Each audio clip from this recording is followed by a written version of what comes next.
ఈ కేసులో big twist నెలకొంది.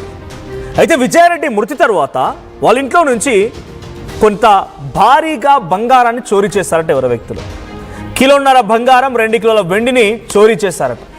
ఏకంగా విజయారెడ్డి తల్లి అన్న చిరంజీవి ఎత్తుకెళ్లారని చెప్పి విజయారెడ్డి భర్త సురేందర్ రెడ్డి చెప్తున్నారు. నా కూతురు పెళ్లి కోసం బంగారం కొన్నాను, నా కొడుకు చదువు కోసం డబ్బులు దాచాను, ఆస్తి కోసం నా కుటుంబాన్ని బలి తీసుకున్నారని చెప్పి ఇటు విజయారెడ్డి భర్త సురేందర్ రెడ్డి చెప్తున్నారు. విజయ్తో నాకు ఎటువంటి గొడవలు లేవు, ప్రాణ భయంతోనే పోలీసులకు ఫిర్యాదు చేస్తానని చెప్పి సురేందర్ రెడ్డి చెప్తున్నారు. పోలీసుల ముందే నన్ను చంపేస్తానని చిరంజీవి బెదిరించాడు అని కూడా సురేందర్ రెడ్డి అంటున్నారు. సో మొదటి నుంచి ఆర్టీవీ అనుకున్నదే జరిగింది. ఆర్టీవీ ఎక్స్క్లూజివ్గా దీని వెనక చిరంజీవి ఉన్నాడనేటువంటి వార్తల్ని ప్రసారం చేసే ప్రయత్నం చేసింది. కొన్ని ఆధారాలను కూడా సమకూర్చుకునే ప్రయత్నం, కొన్ని అనుమానాలను కూడా వ్యక్తం చేసింది. కానీ కొంతమంది ప్రొవకేటివ్గా అటు చిరంజీవిని రెచ్చగొట్టి ఆర్టీవీ పై అనేక కుట్రలు చేసే ప్రయత్నం చేశారు. ఆర్టీవీ పైన తప్పుడు ప్రచారాన్ని కూడా తెరలేపారు చిరంజీవి. కానీ ఇప్పుడు ఎట్టకేలకి చిరంజీవి బండారం బయటపడింది. విజయారెడ్డి భర్త సురేందర్ రెడ్డి చాలా ఎక్స్క్లూజివ్గా చెప్పిన మాటలు ఆర్టీవీ దగ్గర ఉన్నాయి.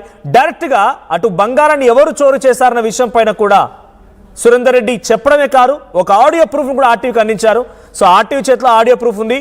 విజయారెడ్డి తల్లికి ఫ్రెండ్ అయినటువంటి కూతురు, విజయారెడ్డి తల్లి ఫ్రెండ్ కూతురు సురేందర్ రెడ్డితో మాట్లాడుకొచ్చింది. బంగారం చోరీ విషయం పైన నిర్ధారించింది. సో ఆ అంత్యక్రియలు పూర్తయిన తర్వాత కాశీకి వెళ్ళి వచ్చిన తర్వాత నా దగ్గర బంగారం తీసుకెళ్లారు. సో చనిపోయిన రోజు ముందు రోజు నా దగ్గర బంగారం పెట్టేశారని చెప్పి అటు ఆ మహిళ చెప్తుంది. ఒకసారి ఆడియో విందాం. హలో హలో జీవి ఎవరు? హలో రేఖనా? అన్నయ్య నేనేమ్మా. అన్నయ్య ఎలా ఉన్నారు అన్నయ్య? బాగున్నామా, మీరు ఎలా ఊరుతలే? బాగున్నా అన్నయ్య. చెప్పనయ్య. చెప్పాలి తల్లి. టిఫిన్ చేసిరా అన్నయ్య? అమ్మా కొంచెం నాకు ఒక సమాచారం కావాల కోసం నీకు ఫోన్ చేశాను రా. చెప్పనయ్య, పర్లేదు చెప్పండి. ఏం లేదురా, ఆ రోజు శాంతి చనిపోయింది కదా. అవును అవునన్నయ్య. చనిపోయిన రోజు అందరు వెళ్ళిపోయిన తర్వాత మీరు అందరు ఉన్నారు కదా ఆడ. అవునన్నయ్య. అప్పుడు అత్తయ్య మీకు గోల్డ్ ఇచ్చారా? అవునన్నయ్య. అదే అంటున్నామా, ఏంటంటే వీళ్ళు చనిపోయిన తర్వాత మళ్ళీ తీసుకున్నారు కదా అన్నయ్య. అదే అంటే ఎప్పుడు తీసుకురామా? ఎప్పుడు తీసుకురు తల్లి? తీసుకోనా అన్నయ్య, తల్లులు అవుతుందన్నయ్య. మాకు పెళ్లి ఉండే, అంత ముందుకే ఇచ్చేసినాము.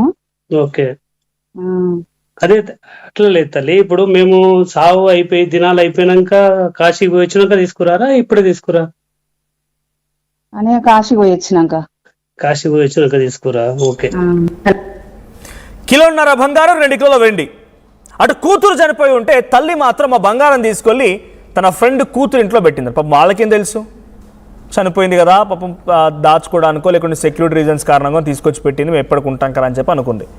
కానీ ఎంత తెలివిగా ప్లాన్ చేశారంటే తల్లి కొడుకులు అంటే, విజయారెడ్డి మరణించిన రోజునే ఆ బంగారాన్ని తీసుకెళ్ళి వాళ్ళ ఫ్రెండ్ వాళ్ళ కూతురింట్లో పెట్టారంట. ఆ తర్వాత కాశీకి వెళ్ళి వచ్చిన తర్వాత బంగారం తీసుకున్నారంట. సో మీరు అనుకోవచ్చు ఆ రోజు ఎందుకు మరి సురేందర్ రెడ్డి నోరు విప్పలేదంటే, సురేందర్ రెడ్డి ఆ రోజు తన దగ్గర ఎటువంటి ఆధారం లేదు, భార్యాభర్తల ఎటువంటి విభేదాలు లేవు. అటు కూతురు చదువు పెళ్లి కోసం, కొడుకు చదువు కోసం చాలా పెద్ద మొత్తంలో కాయ కష్టం చేసి ఎప్పుడో దేశం కానీ దేశం వెళ్ళిపోయి అక్కడ పనిచేస్తూ ఇంటికి డబ్బులు పంపించడం, ఇటు భార్య కూడా మంచి ఐటీ ఉద్యోగం చేస్తోంది, మంచిగానే బతుకుతున్నారు, ఎటువంటి సమస్య లేదు, సొంత ఇల్లు ఉంది, ఇంకో దగ్గర ఇల్లు కూడా కడుతోంది. 1.5 కిలోల బంగారం, 2 కిలోల వెండి అంటే చిన్న విషయమే కాదు, అంతటి స్థాయిలో సంపాదించగలిగారు. ఇప్పుడు ఈ డబ్బాశ పడే విజయారెడ్డి అన్న చిరంజీవి తల్లి ఇద్దరు కలిసి స్కెచ్ వేసి వారిని హతమార్చడం కోసం ఈ రకంగా బలవన్మరణానికి ప్రేరేపించింది కూడా వాళ్ళే. ఇప్పుడు సురేందర్ రెడ్డి నోరు విప్పాడు, అన్ని ఆధారాలు సమకూర్చుకున్న తర్వాత పోలీసుల గేటుకి వెళ్ళి పోలీసుల దగ్గర నుంచి కూడా ప్రాణహాని ఉందని చెప్పి ప్రాణరక్షణ కల్పించండి, నాకు ప్రొటెక్షన్ ఇవ్వండి అని చెప్పి ఫిర్యాదు చేసినట్టు తెలుస్తోంది. సో ఆర్టీవీతో సురేందర్ రెడ్డి మాట్లాడుకొచ్చారు, కొన్ని కీలక విషయాలు చెప్పారు. ఏం మాట్లాడారో చూద్దాం. చర్లపల్లి రైల్వే ట్రాక్ ఇన్సిడెంట్ కి సంబంధించి కూడా విజయారెడ్డి ఇద్దరు పిల్లలు కూడా ఆ కేసుకు సంబంధించి ఈ రోజు మేడపల్లి పిఎస్ లో మరి తన భర్త సురేందర్ రెడ్డి కేసు పెట్టడానికి వచ్చారు. అసలు ఏమని కేసు పెట్టారు, ఎవరి మీద పెట్టారు, ఏంటి అసలు విషయం తెలుసుకుందాము. సార్ మీరు పోలీస్ స్టేషన్ కు వచ్చారు, ఏ పని అంటే ఏ విషయం మీద వచ్చారు? మా వైఫ్ కారణం ఎవరు, ఎవరి మీద అనుమానం ఉంది అంటే మా అత్తయ్య, మా బొమ్మర్ది గారి భార్య మీద అనుమానం ఉందని పోలీసులకు కేసు పెట్టానండి. సిపి సిఐ గారికి ఇచ్చాను. అది 2 days లో ఎంక్వైరీ చేసి చెప్తా అన్నాడు. నా ప్రొడక్షన్ గురించి కూడా అడిగాను. అంటే నాకు ప్రాణభయం ఉంది అని, దానికంటే మేము ఇస్తాము అని చెప్పారు. సానుకూలంగా మంచిగా స్పందించారు. అయితే కేసు తీసుకున్నారా? తీసుకున్నట్లేనమ్మా. ఆ 2 days లో మనకు విచారించి నీకు క్లియర్ చేస్తా అని చెప్పారు. అంటే ఇప్పుడు సిఐ గారిని అప్రోచ్ అయ్యారా, లేకుంటే ఇంకా ఎవరినైనా సిపి గారిని అలా ఏమన్నా కలిసే ప్రయత్నం గానీ కాంటాక్ట్ అయ్యే ప్రయత్నం గానీ చేశారు? సిపి గారికి కాంటాక్ట్ చేశామండి. 26 తర్వాత 26 అపార్ట్మెంట్ ఇచ్చారు. సిపి వాళ్ళ గట్ట కలిసి మాట్లాడి నా బాధ నేను చెప్పుకుంటానండి. చెప్పుకుంటారు. ఓకే, ముఖ్యంగా ఇప్పుడు ముగ్గురి మీదే థ్రెట్ ఉంది అని చెప్పేసి కూడా, ముగ్గురి మీద అనుమానం ఉంది, వాళ్ళ వల్ల మీకు ప్రాణభయం ఉందని చెప్పేసి కూడా చెప్పారు పోలీస్ స్టేషన్ లో. పోలీసులు పక్కాగా మీకు ఇంకా ఏమన్నా చెప్పారా? ఏదైనా ఇబ్బంది అయితే ఏమన్నా కాల్ చేయమని కానీ ఎట్లా ఏమన్నా? వాళ్ళు సిఐ గారు ఒకటే చెప్పారు, నీకు ప్రొటెక్షన్ ఇస్తాను, ఏదన్నా సంథింగ్ ప్రాబ్లం జరిగితే 100 కాల్ చేయి, ఒక 10 minutes లో నీ దగ్గర ఉంటారు అందరూ అని చెప్పారు. అంటే ఇన్ని రోజులు టైం పట్టడానికి గల కారణం ఏంటంటారు మీరు? నేను ఇన్ని రోజులు కారణము అంటే ఇవన్నీ ఎంక్వైరీ చేసుకున్నాను. ఎవిడెన్స్ అంటే ఇవన్నీ ఆధారాలు సంపాదించుకోవడం వరకే 1 month అయ్యిందండి. 1 month అయింది. అంటే ప్రూఫ్ కోసం వెయిట్ చేశాను. వెయిట్ చేసి 2 months దాకా దగ్గర 2 months అయిపోయింది.